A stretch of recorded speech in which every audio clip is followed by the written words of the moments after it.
She's my wife, you're not taking her anywhere." Despite my son-in-law's screams behind me, I held my daughter tight and pulled her out into the pouring rain. A taxi stopped, and shaking, I begged, "Please take us to the hospital." The doctor was speechless when he saw the bruises covering her body. "I'm glad you're here. If you're watching this video, please subscribe to the channel, and tell me in the comments where you're listening to my story of revenge from. I want to know how far it has reached." I still remember that day. The July midday sun in Chicago burned like fire. The scorching air rose from the asphalt. I was walking down the usual street that led to my daughter Maya's house. I don't know why, but that morning I woke up with a strange sense of unease. It wasn't like everyday worries, but more like an invisible whisper pushing me to do something. I was carrying a basket of ripe, fragrant mangoes that I had carefully picked at the market that morning, and I decided to stop by my daughter's house without calling first. I don't know why, but I felt the need to see her immediately. When I arrived, I knocked on the door a little nervous. Maya came to open it, but from the first moment I saw that something was wrong. Her face was pale, her eyes lifeless as if she had been up all night. What surprised me the most was that in the middle of that suffocating heat, she was wearing a long-sleeved black thick blouse that clung to her body. I frowned, holding back the question burning on my lips. "Mom brought some mangoes for you two," I said, trying to sound cheerful, as if to dispel the heavy atmosphere that surrounded me. I entered the house, put the basket on the table, and out of habit I took my daughter's hand to pull her closer and ask her to put the mangoes on a plate. But in that instant, touching her arm, I froze. Under the fabric I felt a swelling, and when I accidentally lifted the sleeve, I discovered a huge bruise the size of my palm, dark and stained like poisonous ink. My heart sank as if someone was squeezing it. "What happened to your arm, Maya?" I asked, my voice trembling, trying to stay calm, though fear betrayed me. She flinched, her eyes clouding with panic before forcing a clumsy smile. "Oh, I fell, Mom. It's nothing," she murmured softly, and immediately pulled the sleeve back down to hide the bruise. I looked into her eyes, searching for the truth, but Maya avoided my gaze, lowered her head, pressing her lips together, as if afraid to say too much. The way she avoided me crushed my soul. I wanted to insist, I wanted to scream at her. "Don't lie to me, sweetie." But I held back because I knew that if I pushed her too hard, she would shut down even more. Just then, Richard, Maya's husband, came out of the back room. He smiled with an air so friendly it was fake, and a chill ran down my spine. "Hello, mother-in-law, what a surprise to see you today without any notice," he said in a syrupy voice, but his eyes were cold sharp. As he passed by Maya, I caught the look he gave her, sharp as a knife full of threat. She immediately lowered her head, clasping her hands, in a silence that chilled me. I sat in the chair, trying to make conversation to ease the tension that filled the house. "How are you two? How's work going for Richard?" I asked. But their answers were short, dry. Richard, sitting across from me with his legs crossed, smiled and talked, but his every gesture felt false. Maya barely said a word, just nodding or responding with a timid yes. The atmosphere was so tense that even the sound of a spoon hitting a glass when Maya served water echoed dryly, full of anguish. Soon Richard stood up, making an excuse that he had an appointment. "I'm leaving early Mom's Day and hang out with Maya, okay?" he said, and left quickly, not forgetting to cast another glance at her. When the door slammed shut, the atmosphere in the house seemed to collapse. Maya sighed, and her shoulders slumped as if a weight had been lifted. I looked at her, and my heart ached as if it were being cut.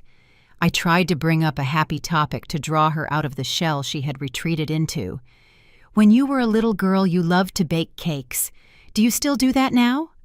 I asked, remembering the days when she was little in the kitchen, with her hands full of flour, smiling brightly when her first cake came out. But Maya only answered in a distant voice, "Yeah, I've been busy with housework, so I haven't really thought about it." Her answer was like a knife to my chest. The girl who was once cheerful and full of dreams, who wanted to open a small bakery, now spoke of her life as if she were a stranger. I stayed a little longer looking for a way for her to open up, but every question I asked she dodged. Her eyes gazed out the window distant, as if trying to hide a secret she didn't dare share. As I left, I turned for one last look. Maya stood in the doorway, her hands trembling, struggling to force a smile to say goodbye. "Be careful on your way home, Mom," she said, but her voice broke as if she were holding something back. I walked out the gate with a heavy heart. The bruise on my daughter's arm, her evasive look, and Richard's cold expression were stuck in my mind. The feeling of unease from that day at Maya's house wouldn't leave me alone. It was like a small thorn that kept digging into me, a dull ache. I couldn't stay still when the image of the bruise on my daughter's arm haunted me every night. I started looking for excuses to stop by her house more often. Sometimes I'd bring a pot of her favorite chicken noodle soup, which she'd loved since she was a child. Other times a basket of oranges freshly picked from the neighbor's tree. Just passing by, honey. I'd say trying to seem natural, but really I just wanted to see my daughter to make sure she was okay. Even though deep down I knew nothing was okay. Every time I went, I saw Maya in long sleeves even on the hottest days in Chicago, when the heat made you sweat just by taking a few steps. Once I stood outside the door and saw her open the gate with her sleeves covering her wrists, as if she wanted to hide her entire body from the world. I avoided asking directly, for fear she would close up more, but every time I looked at her, I felt a pang in my chest. One afternoon, when I brought a bag of oranges, Maya was setting the table. She accidentally dropped a spoon, and when she bent down to pick it up, her sleeve slid back, revealing a new bruise, purple, and spread across her thin wrist. I felt my heart stop for a second. "Did you fall again, sweetie?" I asked, my voice as gentle as I could manage, trying to hide the tremor I felt inside. Maya flinched her eyes wide with a flash of panic before she quickly pulled her sleeve down. "Yes, I slipped in the bathroom," she answered, her voice low, as if she were trying harder to convince herself than me. I nodded, but her clumsy lies echoed in my head. The last time she said she'd fallen off her bike. Another time that she'd bumped into the edge of a door. A different reason each time, but none of them could hide the truth I was beginning to suspect. I wanted to scream, to grab her by the shoulders and demand an explanation, but I was afraid. Afraid that if I pushed her too much, I would push her further away, and I couldn't bear that. Another afternoon, I brought a pot of hot soup, hoping the smell of food would cheer my daughter up. But this time, Richard was the one who opened the door. He flashed a smile, but his eyes, sharp and cold as ice, made me shiver. "Mom's here early," he said with a sweet but fake voice. He stood in the doorway for a few seconds, as if he didn't want to let me in right away. I slipped past him, trying to stay calm, and saw Maya washing clothes in a corner of the house. Her hands were red with small cuts, as if they had been in water for too long.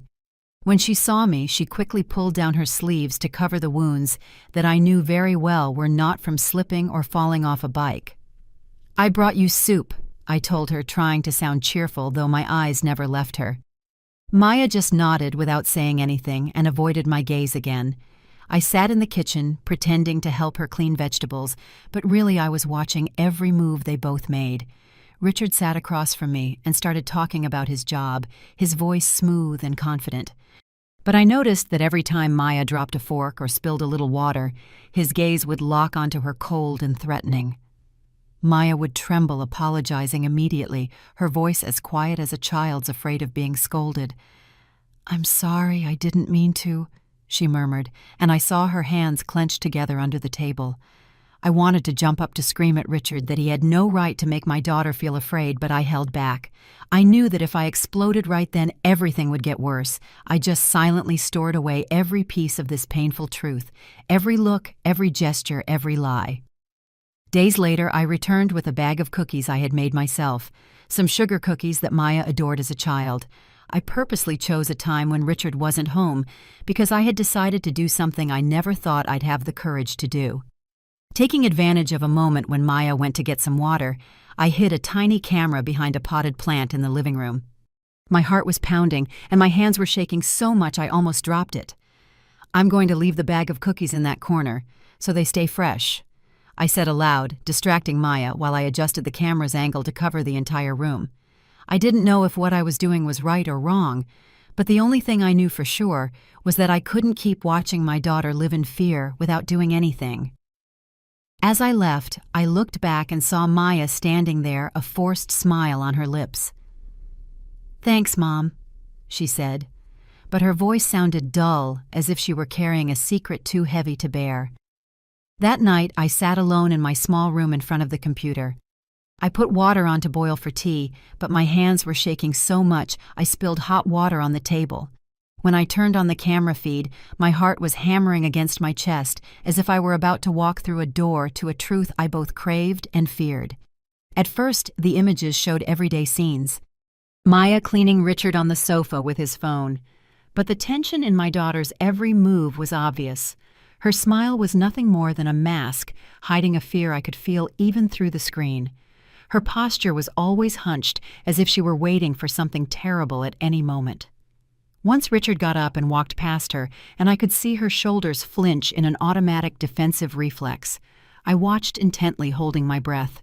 A part of me prayed I was wrong, that it was all just the imagination of an overprotective mother.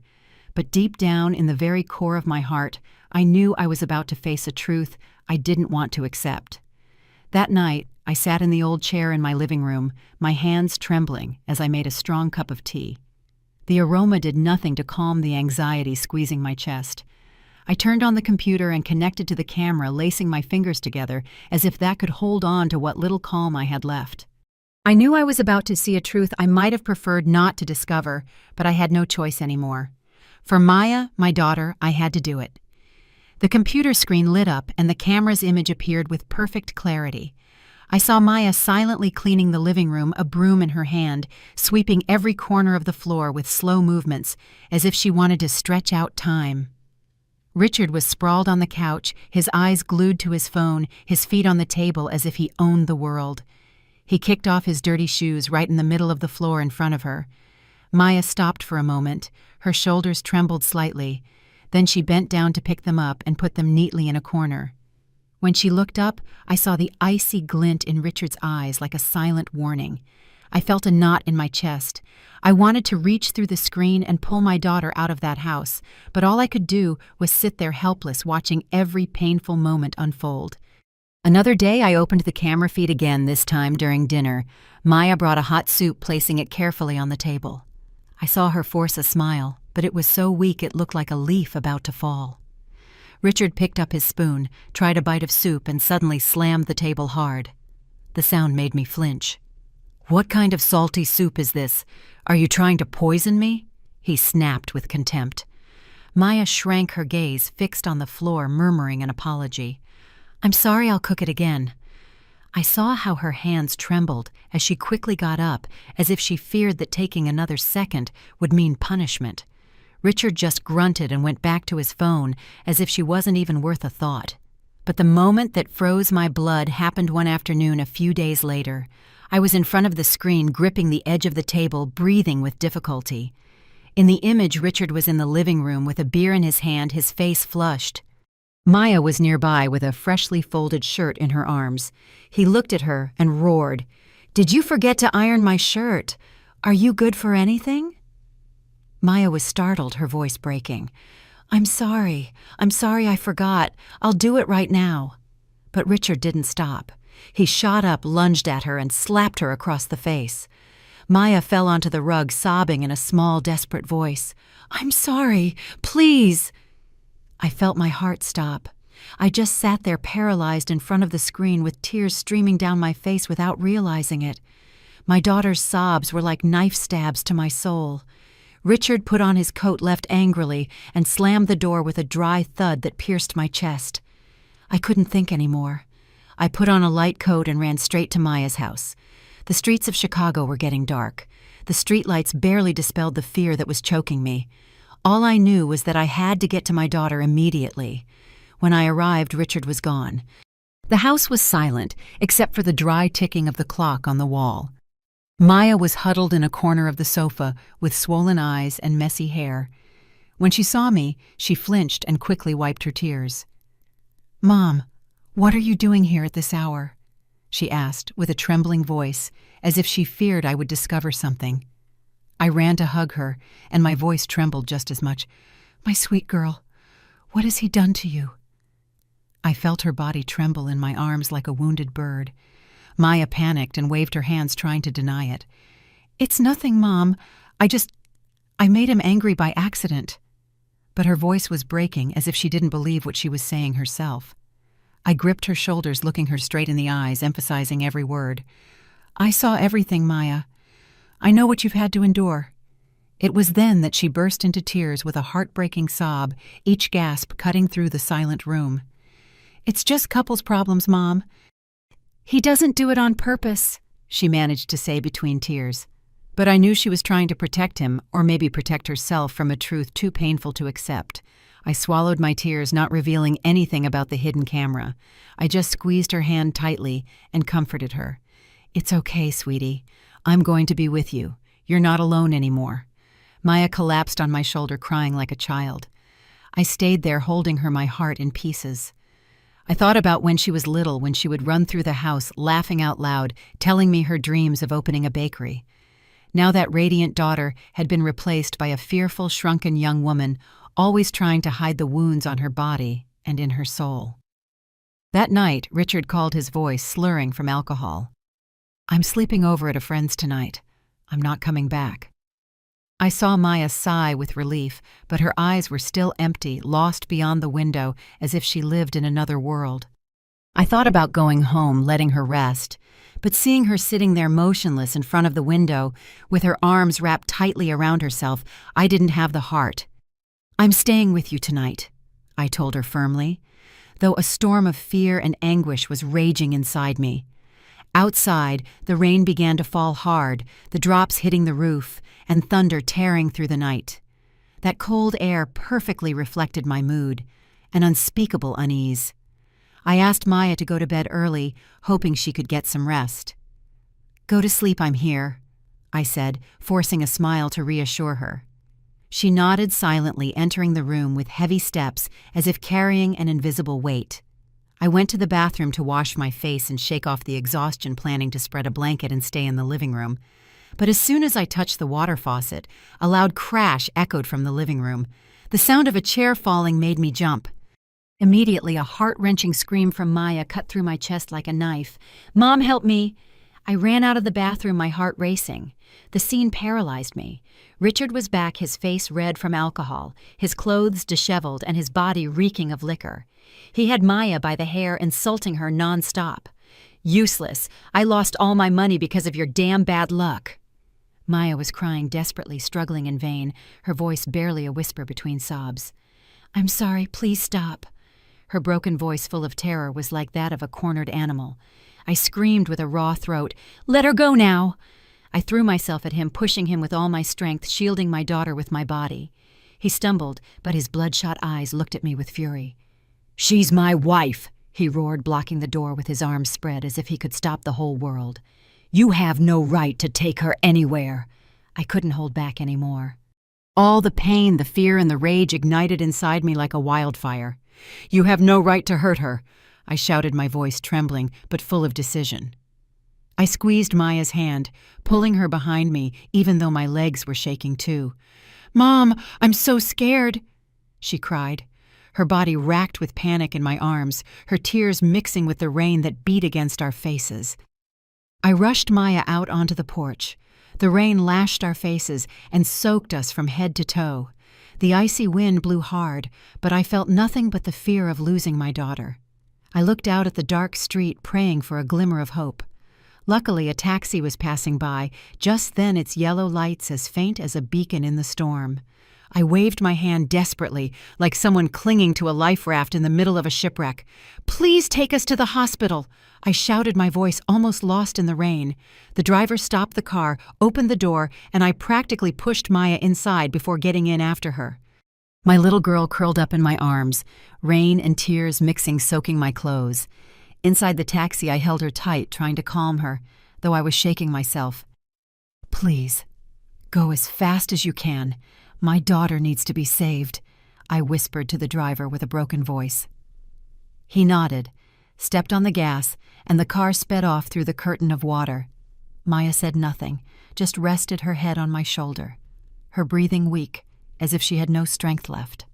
I stroked her hair and murmured, "It's okay, sweetie. Mom is here. I won't let anyone hurt you again."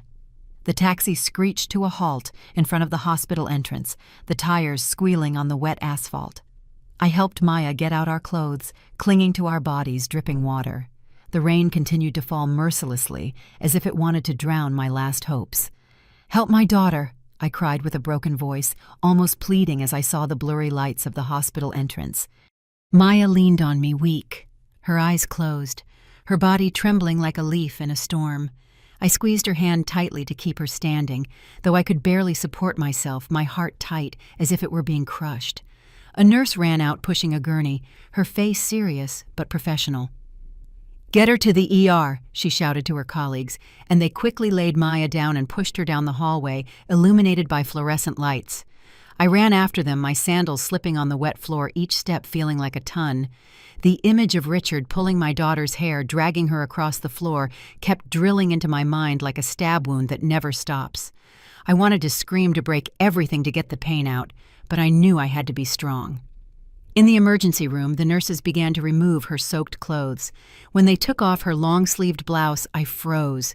Maya's body was covered in bruises, some old, some recent, staining her skin like a horror painting. In some places she was still bleeding, as if her body had been relentlessly punished. I covered my mouth with my hand. The tears flowed uncontrollably. "My God, my daughter," I whispered, my voice breaking.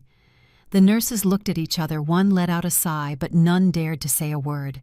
I saw in their eyes compassion mixed with helplessness, as if they knew something they couldn't say. The head of the ER, a middle-aged man with the name Miller on his badge, walked in. He gave Maya a quick glance with a cold, disinterested look, as if he just wanted to get the paperwork over with.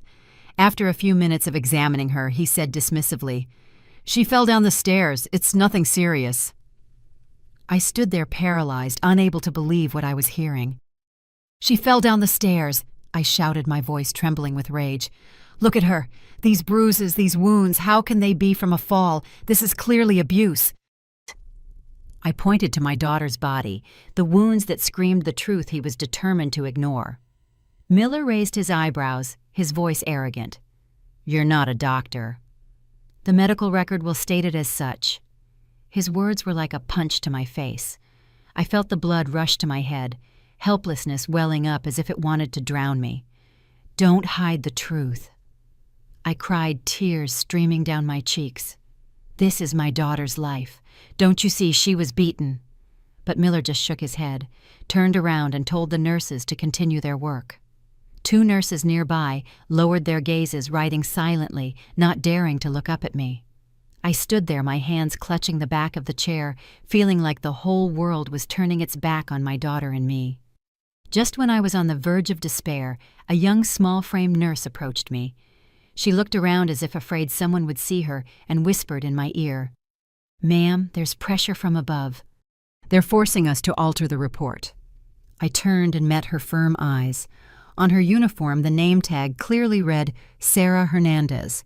Her voice trembled slightly, but it was full of determination. Before I could say anything, she discreetly placed a small folded paper in my hand.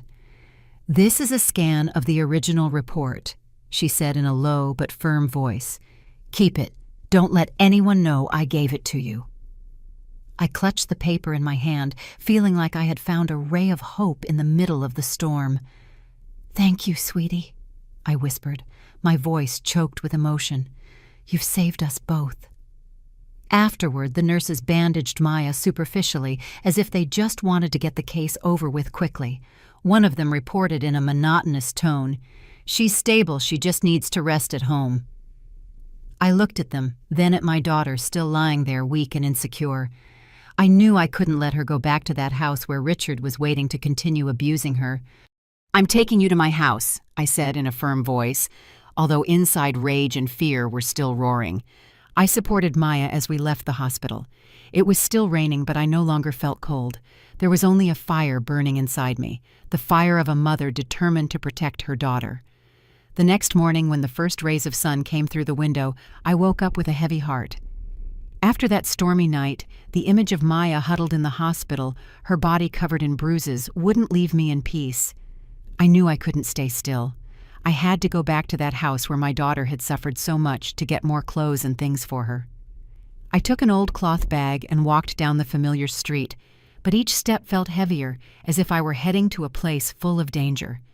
My heart was torn between worry and determination, because I knew that if I didn't act, I would regret it forever for not having done enough to protect my daughter. When I arrived, I pushed the gate open and went inside. Richard wasn't home. The house was eerily silent. Only the smell of cigarettes lingered on the sofa, a reminder of his presence. I stood in the living room. I took a deep breath, trying to shake off the chill running down my spine. I entered Maya and Richard's room, which had once been my daughter's home, but was now just a dark place. A drawer was half-open papers scattered on the desk, as if someone had hastily gone through them. I approached with trembling hands, going through them page by page, not knowing what I would find.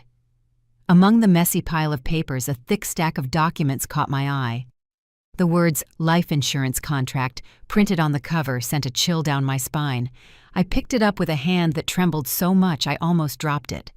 When I opened it, the name of the insured person appeared clearly: Maya Salgado, and the sole beneficiary, Richard Salgado. I felt my heart stop. The space for Maya's signature on the contract was still blank, as if waiting for a fateful moment. I stood there paralyzed. A sense of horror washed over me, as if I had touched a dark secret. It turned out that Richard not only beat my daughter, he was also planning to take her life for money. I rummaged through the surrounding papers, trying to stay calm even though my mind was spinning. Among them, I found some handwritten notes in Richard's sloppy handwriting. Must sign before the end of the month to activate. In case of injury, collect advance. Next to them was a business card with the words, Julian Ortega Insurance Advisor. I looked at it, feeling like I was holding a piece of a macabre plan. Everything started to fall into place. The bruises on Maya's body, her clumsy lies, and even the way Dr. Miller at the hospital ignored the truth. Everything was connected like a pre-laid net. I took out my phone and took pictures of every page of the contract, every note, and the business card too. My hands were shaking, but I forced myself to be careful not to miss any detail. Then I put everything back in its place, making sure to leave no trace. As I was packing Maya's clothes, putting some shirts and belongings into a bag, I jumped when I heard the screech of the metal gate. My heart was racing. I immediately turned off the bedroom light and held my breath behind the door. I thought of Richard, that he could come back at any moment and find me there. Luckily, it was just a friendly neighbor dropping off a letter that had been delivered by mistake. "Thank you," I said with a trembling voice, trying to hide my fear. I let out a sigh and quickly left the house with the bag, as if fleeing a nightmare. When I got home, I dropped the bag on the floor and saw Maya sitting on the sofa, her eyes still swollen from the night before. She looked at me and asked in a low voice, "Did you go get my things? Mom, did you see him?" She sounded nervous, as if she feared that just mentioning Richard's name was enough to make him appear. I sat down next to her, took her hand, and felt how cold her fingers were.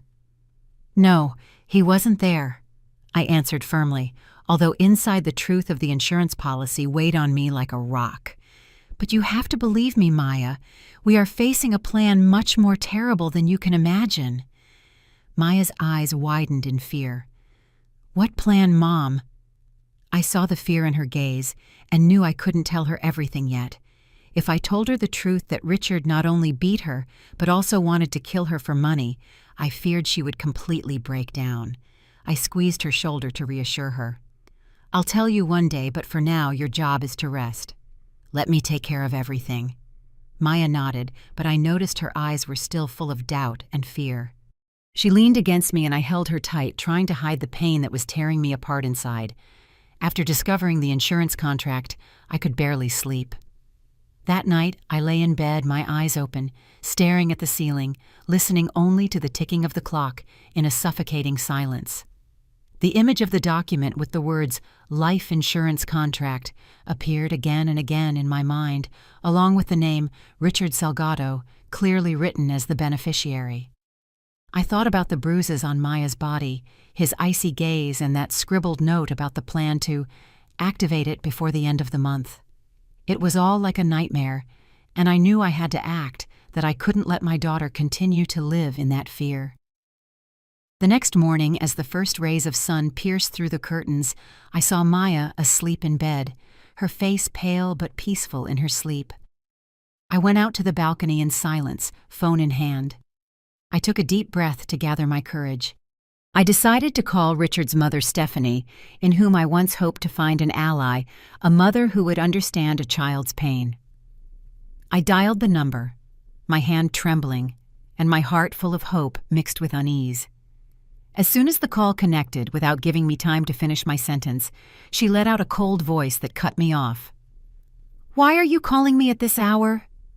Her tone was as sharp as a knife, without a hint of emotion, as if I were a stranger bothering her.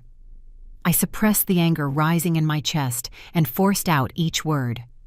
"Stephanie, do you know how your son has beaten my daughter? I have enough proof. The bruises, the time she ended up in the hospital. You can't not know."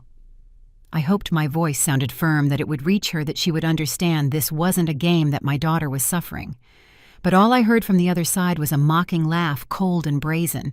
"Men with strong tempers are normal," she said in a flat tone, as if talking about the weather.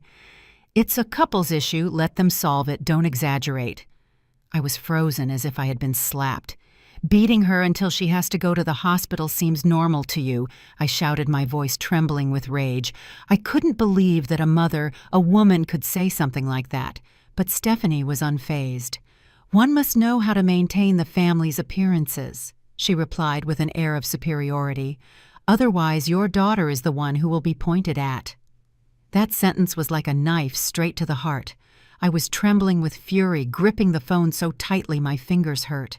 I couldn't stand another second and hung up, not wanting to hear another shameless justification. I stood on the balcony looking at the bustling street of Chicago, but inside I only felt a cold emptiness. I thought of Maya, of the times she tried to hide the bruises of the terrified look every time Richard watched her. And now I understood that not only he, but also his mother, were complicit in this cruelty. I felt like the whole world was against us, but at the same time, a flame of determination began to burn in me. I was not going to let them win. I was not going to let them continue to hurt my daughter. When I re-entered the house, Maya was already awake. She was sitting on the sofa, her eyes red, as if she had just been crying. "Mom," she called out, her voice small and trembling. I realized she had heard the end of the call with Stephanie. Tears began to run down her cheeks. "Mom, I'm sorry," she said, her voice choked. "I stayed quiet all this time because his mom forced me to. They said if I dared to speak, they would make sure we both never had peace." Her words tore me apart inside. I ran to her, held her tight, feeling her body tremble in my arms. "You have nothing to be sorry for, Maya," I said, my own voice breaking. "I'm the one who should be sorry for not seeing it sooner." Maya sobbed, recounting the times Richard had abused her. Once he hit me because I spilled a glass of water. His mother was there, she saw everything, but she just scolded me, saying I was inconsiderate, that I didn't know how to take care of my husband. "I'm so scared, Mom. I'm afraid that if I tell, they'll do something to you." Hearing her, I felt my heart break. I thought about the days my daughter had to live in fear, forced to remain silent, abandoned by her husband's entire family. I held her tighter, my own tears falling, but I tried to keep my voice steady. "You don't have to be afraid anymore. I am here, and I will not let anyone hurt you ever again." That night, when Maya was sound asleep, I sat silently in my small room. The dim light from the lamp illuminated my face, but couldn't dispel the cold that squeezed my heart. After the call with Stephanie, Richard's mother, I couldn't stop thinking about her words, how she downplayed my daughter's pain as if it were nothing. But even more, the life insurance contract and Richard's scribbled notes obsessed me. I knew I needed more proof to clearly see the dark picture surrounding Maya. I reached for the laptop, connected again to the secret camera, my heart beating so fast it felt like it would burst from my chest. The screen lit up, showing Maya's living room. Richard was sitting on the old sofa, across from a middle-aged man in a plaid shirt, with an unsettling air of confidence. On the table between them was a half-finished bottle of liquor and several scattered glasses. I zoomed in, trying to catch every detail. They spoke in low voices, but the camera's microphone picked it up so clearly it made me shudder.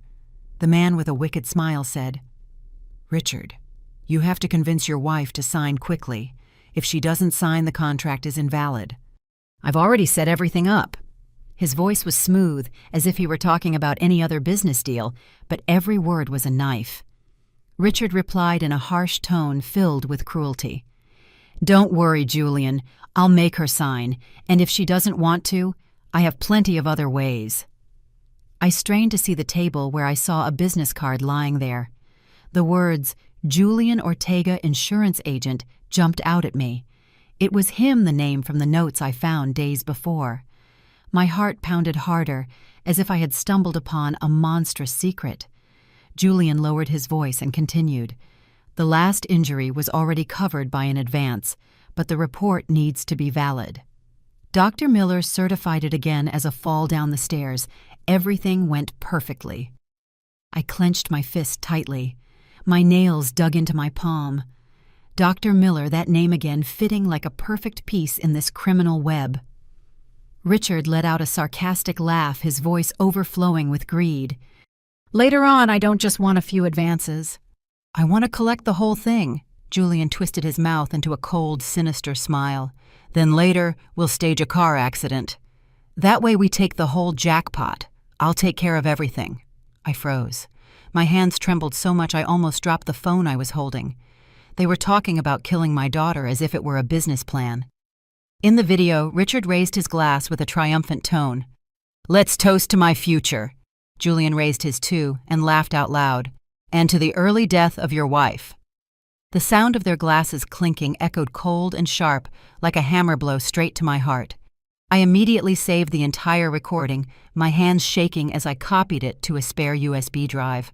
I reviewed every second, every minute, making sure not to miss any detail. As I closed the laptop, my heart was still racing, as if I had just gone through a storm. Now I understood. This wasn't just domestic violence. It was an organized criminal network, with Richard as the one doing the direct hitting, Julian pulling the strings, and Dr. Miller covering up the truth. I thought of Maya, of the bruises on her body, and the look of fear every time she mentioned Richard. I felt my heart tear apart, but at the same time a flame of determination ignited within me. They think they're clever, but they don't know a mother is willing to do anything to protect her daughter. After witnessing the horrifying conversation between Richard and Julian through the hidden camera, I knew I couldn't wait any longer.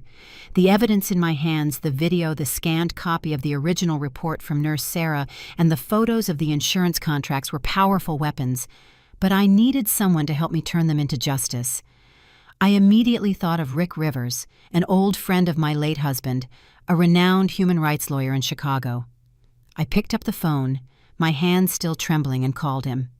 "Rick, I need your help," I said, my voice choked. "My daughter's life is in danger. I have evidence, but I don't know what to do next." Rick didn't ask many questions, just replied, "Linda, I'm on my way right now." When Rick arrived, I told him the whole story, from the bruises on Maya's body to the insurance contract and the terrifying video. I showed him every piece of evidence, every photo, every second of the recording. Rick stood there thoughtful, his sharp eyes reviewing every detail. After a long moment, he looked at me and said in a grave but firm voice, "Linda, this isn't just a case of domestic violence. This is an organized criminal network.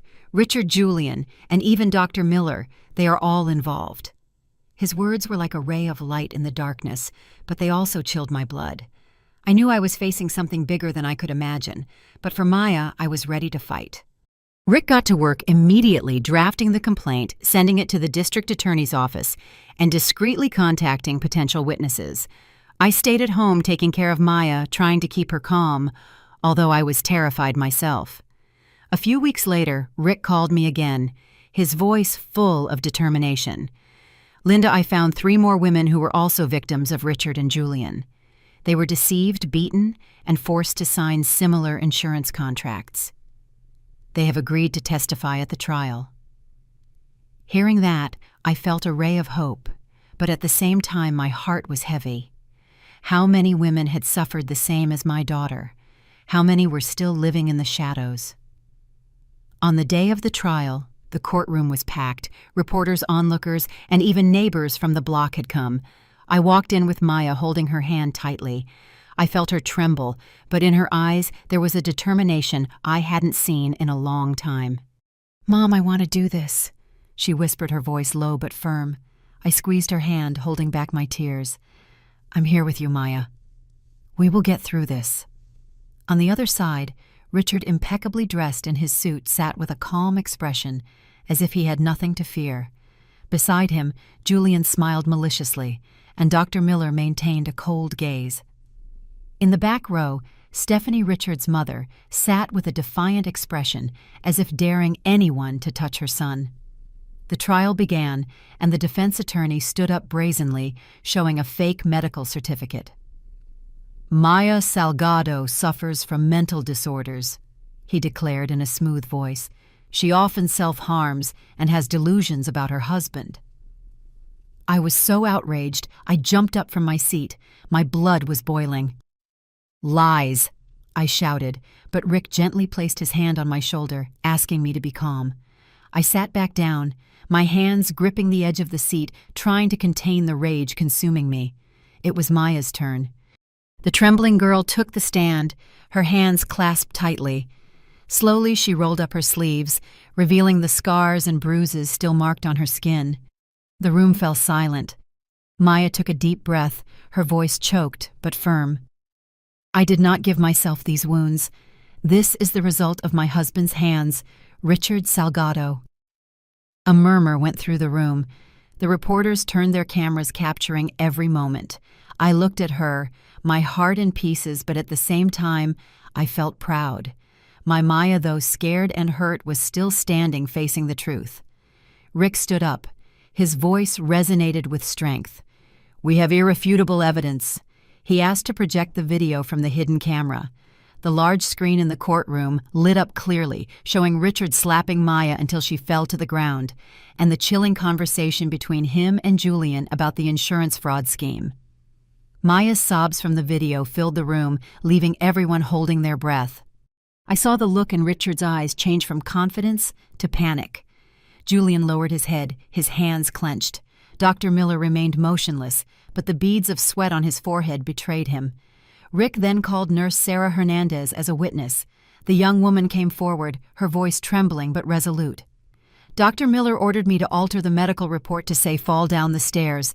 But here is the original, where it is clear that the injuries were the result of violence."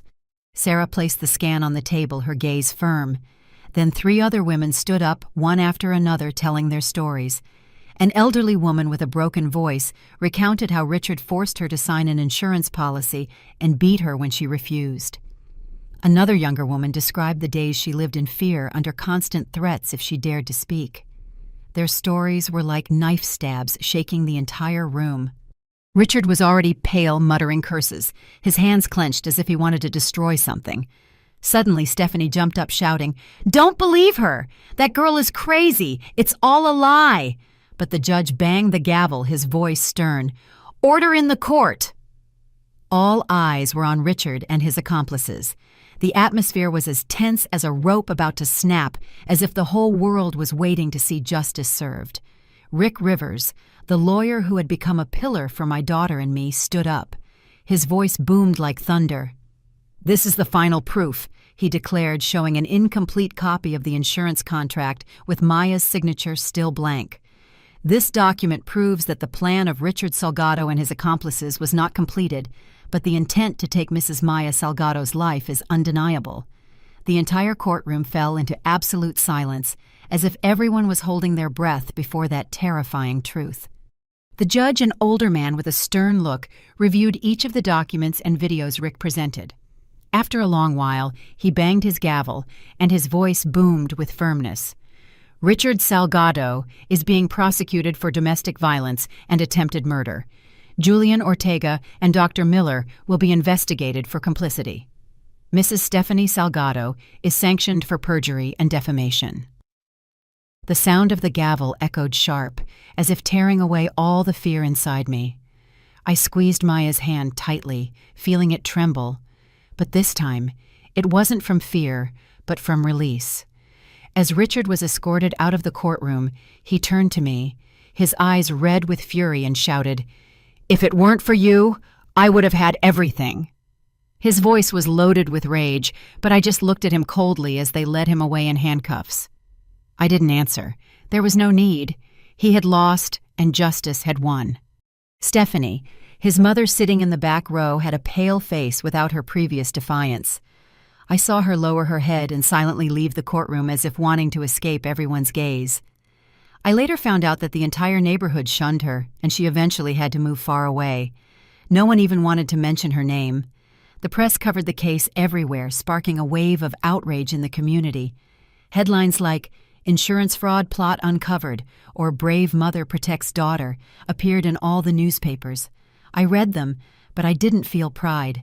I only felt relief because finally, the truth had come to light. Weeks later, Maya received the divorce decree from the court. That day, my daughter came to my house with a small suitcase in her hand. She hugged me tightly and burst into tears. "Mom, I'm finally free." I hugged her back also, with tears in my eyes, but this time they were tears of happiness. "You are so strong, Maya," I whispered, stroking her hair. "I am so proud of you." Time passed, and the bruises on Maya's body healed. More importantly, her old smile returned to light up her face. One morning, while we were having breakfast together, Maya suddenly said, "Mom, I want to go back to my old dream. I want to open a small bakery just like I dreamed of as a child." Hearing her, my heart filled with joy. I took her hand and smiled. "Then we'll do it together. We're going to start over, Maya." We decided to name the bakery Sunrise as a promise of a new beginning after the dark days. On opening day, the whole neighborhood shone under the morning sun. People came in droves bringing flowers and congratulations. Rick Rivers showed up with a warm smile. "Linda, you and Maya achieved the impossible." Nurse Sarah Hernandez also came, her eyes bright. "I knew you would do it, Mrs. Linda." Maya was behind the counter, her hands a little shaky but full of happiness as she cut the first slice of cake. She wore a white apron, her hair tied back, and a smile as radiant as the sun. Looking at her, it was like seeing the old Maya again, the little girl who ran through the kitchen covered in flour, laughing out loud while baking her first bread. I stood in the middle of the bakery, watching people chat lively. Laughter echoed everywhere. I stepped forward, my voice choked, but full of pride. Justice doesn't just arrive by magic. It comes thanks to Maya's courage, to the undeniable evidence, and to allies like Rick, like Sarah, who dared to stand on the side of truth. The whole bakery fell silent for a moment, and then erupted in deafening applause. I saw Maya's eyes shine no longer with the fear I once saw, but with freedom and joy. Outside, the soft light of dawn streamed through the door, illuminating my daughter's radiant face. For the first time in so many years, I felt I could take a deep, relieved breath. I stood there watching Maya talk to customers, her hands quickly wrapping bread, and I knew we had left the darkness behind. This journey was not easy, but it was worth it. For Maya, for a mother's love, and for the faith that justice, however difficult, will always find its way. And now, looking back on everything we've been through, I just want to leave you with a message. Never stay silent in the face of evil. Never underestimate the bruises or the choked sobs in the darkness. Violence is not a normal part of a marriage, nor is it ever the victim's fault. If you see strange signs in your children, grandchildren, friends, or neighbors, please listen to them, believe them, and act. Because when we are silent, evil grows stronger. But when we raise our voices, when we hold hands and stand on the side of truth, even in the darkest night, the light of justice will always find a way to shine. The story you have just heard has been modified in names and places to protect the identity of the people involved. We don't tell this to judge, but with the hope that someone will listen and stop to reflect. How many mothers are suffering in silence within their own homes? I truly wonder, if you were in my shoes, what would you do? Would you choose to stay silent to keep the peace, or would you dare to face it all to reclaim your voice? I want to know your opinion, because every story is like a candle that can light someone else's path. God always blesses, and I am convinced that courage leads us to better days. Meanwhile, on the end screen, I'm leaving you two of the channel's most beloved stories.